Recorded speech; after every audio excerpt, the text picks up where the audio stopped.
Is this going to be a rebuild year for the Rangers and head coach Mike Sullivan? They're 3-5-2 in the first 10 games of the season with losses to the Sharks and the Flames. So let's talk a little Rangers hockey here and get the pulse of the fan base with Joey and Stevie of the Broadway Block. Gentlemen, what's going on? How you guys feeling before we get into this? Long time no see.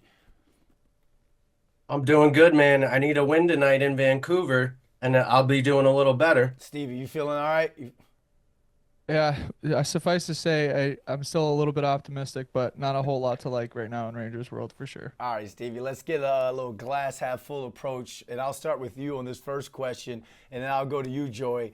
Well, what's to blame for the Rangers' absolutely boring start to the season? You going to blame the X's and O's, or are you blaming the Jimmies and Joes? Well, I mean, I don't think anybody was super high on the roster construction going into the season. It seemed like there was a lot to be made of some of these longer contracts and getting older. I was a huge fan of JT Miller coming on, and since signing with the Rangers or getting traded rather, he's been a prolific player, and I think it's pretty clear that this year specifically he's battling an injury, and it doesn't bode well for the team at the moment and relying on rookie call-ups like Noah Laba and some third line and fourth line production before Matt Rempe goes down. Their line looked really good. So I think we were a little bit higher, I think, on the top six, and it's pretty obvious that you lose Vinny Trocheck early on in the season, and they've been battling to fill that loss ever since. It's not an excuse. There's teams like the Devils that have been off to a great start, and they seem to be catching the injury bug as well. So I don't think anybody's making excuses for the Rangers, but it's pretty clear that right now they're suffering through some injuries and struggling to get their best foot in front of them. Joey. Well, I think the top six, obviously, Steve touched on Vincent Trocheck going down, which he's a vital part to this offense, and losing Chris Kreider to trading him this year and not having that net front presence really has hurt us. And I think Vincent Trocheck was going to step up into that role. But another thing is not setting the tone early in games and not finishing strong. We've allowed 10 goals in the first part of the period and the last part of the period. So we're allowing teams that we should be dominating to come in and set the tone and not play our 200-foot game. So for me, I think the Rangers need to get off to good starts and really dominate other teams and do the scoring first. Again, 3-5-2, 10 games into the season. Joey, I'll let you start with this question. Are they doing anything, I guess, on the positive side that kind of gives you hope that they can turn things around like they've done before in recent seasons and keep it at least competitive for the remainder of this season? Well, I've really liked the third and fourth line, what they've done. We had Connor Sherry on a paid tryout this season, and he's really excelled what I thought production-wise would he have given us.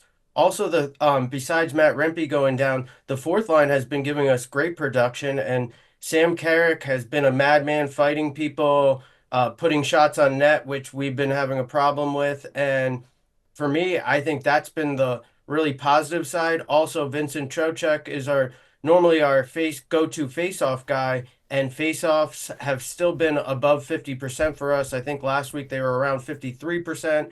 So not losing face-offs left and right is definitely a positive, but I'm a little worried there's more negatives than positives this year, Brandon. Stevie, bring out those positives, man. What's your positives on this team so far? Well, I think it's very easy to sit there and look at the record and look at it for what it is and think that they're a really bad team. I mean, they sit at the bottom of the Metropolitan right now, having just dropped games to the previously winless Sharks and the Flames, who lost eight in a row and had only won their home opener. So they were really thirsty for a win. And like Joe said, you need to come out hungry against those teams, but unfortunately they played to the level. I think there's some games that you can look back on where the Rangers played a really good game, and there was, I think, some positive takeaways. For me, so far this year, it's been the story of two different teams. Like, which version of the New York Rangers are you going to get? You know, you can look back to the Edmonton Oilers game where you have Connor McDavid and Leon Draisaitl, two of the best players in the league. You keep the game to a one-goal game the entire time. You keep the two prolific stars out of the game essentially the entire night. They were pointless until the empty netter. Two shots on goal for McDavid in that game. You outchance a really high volume team. I think it was 15-3 as far as high danger opportunities. You limit them to just a handful of shots in the second period, a team that was coming off of a game where they were averaging 36 a night. And you look at that game, the way that Igor stood on his head, and it really felt like they gave you a chance. And even the one goal that goes in is a deflection off of a linesman that comes the opposite way. Trent Frederick comes in all alone. And, you can't blame your goalie for giving up a breakaway goal. But I felt like that was a really good showing of the Rangers, and that highlighted a spot where fans seemed optimistic that if they played this style and they could shut down opposing teams' top lines like that, that they would really come out and surge. Unfortunately, you drop that game, and it's not a huge morale booster, and there's really no moral victories in that point in the season. But then you look back over to the game against the Montreal Canadiens, for example, where they don't necessarily play their best game. They don't necessarily put up the best high quality chances, but they kind of squeak out a win, getting a little bit lucky with some puck luck bouncing off of JT Miller. You have a clear-sighted shot from Matthew Robertson rather, for his first NHL goal. So you get a goal off of a rookie defenseman with a clear shot from the point on a save that Montembeault probably would want back. And there's times like that where you just kind of get lucky the opposite way. You don't necessarily play your best game and you still come out with a win. So there's games where we've had a great effort and it just doesn't materialize into anything. And then there's games where you kind of limp through it and escape with a victory. But I'm just kind of waiting for the team to put it all together where you can have those big nights from Igor. He was very open in his interview from last game, saying that he needs to give this opportunity to the team to win, and he was not blaming anybody else for the loss aside from himself. So you combine the days where you have a suffocating offense, a good forecheck, and a defense that looks really cleaned up, and then you have games where there's a lot of holes, including the goalie. Stevie, let's say they can't fix these holes and they drop into a hole so deep that they can't get themselves out of. And then Chris Drury and these guys call it a rebuilding season. Does the fan base have the patience for a rebuild? I don't think they do under Chris Drury. We've been pretty optimistic on our show in the past about trying to find the positives in the moves that Chris Drury's done. I think that the bad moves he's done are pretty far and few between.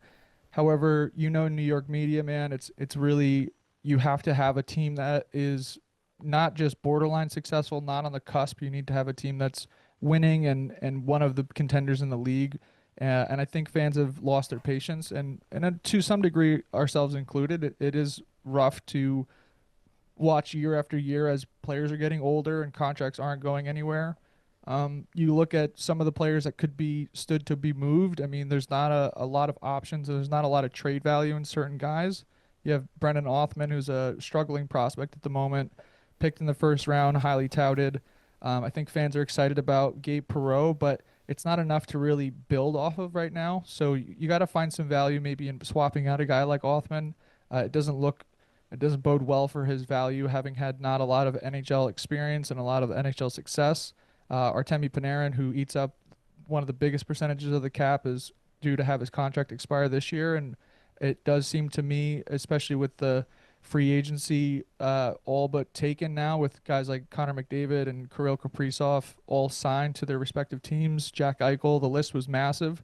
But right now that list sort of only looks like Artemi Panarin right now. And I do see that the team could have the opportunity to move on from them and gain some huge cap in the process, but who do you go out and get?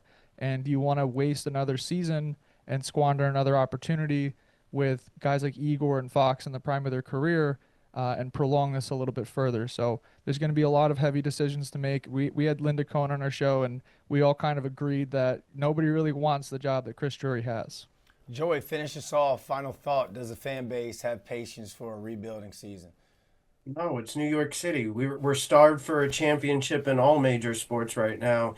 And where we saw the Rangers a couple years ago winning the Metropolitan, winning the President's Trophy, we were ready to click over to that next stage of winning a championship, and we've just degressed. The power plays degressed, which we saw been one of the most dominant power plays for about 4 to 5 years. So yeah, I do not feel like the fan base are ready for a rebuild. We touched on our show all summer about that maybe Chris Drury was getting ready to load up for that 2026 free agency class, but we've seen the signings come and go. So there's not many options out there for us. Also, our lineup on being on the older age, and as Steve touched on, a lot of high contracts. I don't think we can make a big rebuild, but we're going to have to do something. And I do not think New York City or this fan base is ready for a rebuild whatsoever. All right, there you have it. Appreciate you guys hopping on with us. Hopefully they can turn things around soon, but definitely get you guys on pretty soon so we can keep talking Rangers hockey. Thank you for your time, Always fellas. a pleasure, man.